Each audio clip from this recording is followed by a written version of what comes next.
సాష్టాంగ ప్రణామములు.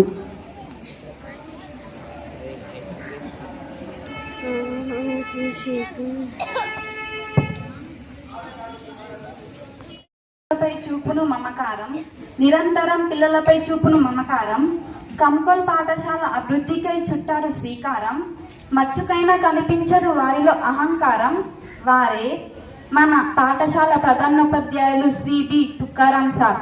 వారిని ఈనాటి గురు పూజ దినోత్సవ కార్యక్రమానికి అధ్యక్షత